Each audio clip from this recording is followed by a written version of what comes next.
টিকটকের দুনিয়ায় ঝড় তুলেছে এক নতুন নাম, অ্যাডলফ খান। দেশের সবচেয়ে সুদর্শন পুরুষ বলেই নাকি তাকে ডাকা হয়, কিন্তু সত্যি কি তিনি তেমন?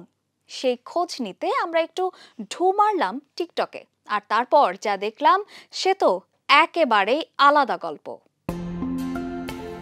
কখনো তাকে দেখা যায় নারীদের শাড়িতে, কখনো আবার রঙিন গাউনে, কখনো ভারী গহনায় সেজে, কখনো গর্জিয়াস মেকআপে নেচে গিয়ে তাল মেলাচ্ছেন গান বিটে।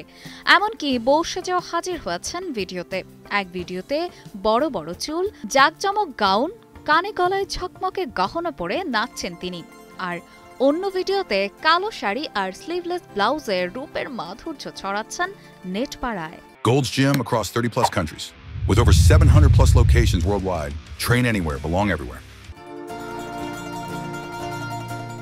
শুধু তাই নয়, তার একাধিক লাস্যময়ী লুক বলিউডের দীপিকা, ক্যাটরিনা কিংবা আলিয়াদেরও হার মানাবে বলে মনে করছেন অনেকে।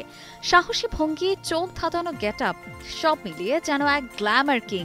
এমনকি করণ জোহরের থেকেও অনেক গুণে এগিয়ে আছেন বাংলাদেশের এই অ্যাডলফ খান। অন্তত টিকটকের দর্শকরা তাই বলছে।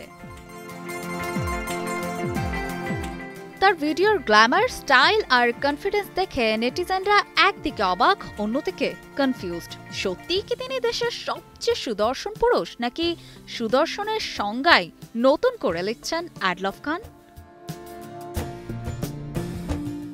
একের পর এক ভাইরাল ভিডিও, সাহসী ফ্যাশন আর কারিশমেটিক পারফরমেন্স দিয়ে অ্যাডলফ খান এখন সোশ্যাল মিডিয়ার হট টপিক। দর্শক মহলও যেন দুই ভাগে। কেউ বলছেন তিনি আসলেই হ্যান্ডসাম, কেউ বলছেন এটা নিছকই ফ্যাশন শো।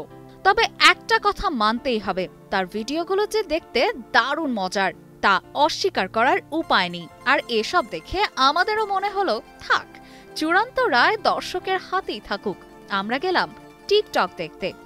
আপনারা বলুন, অ্যাডলফ খানকে নিয়ে আপনার মন্তব্য কি?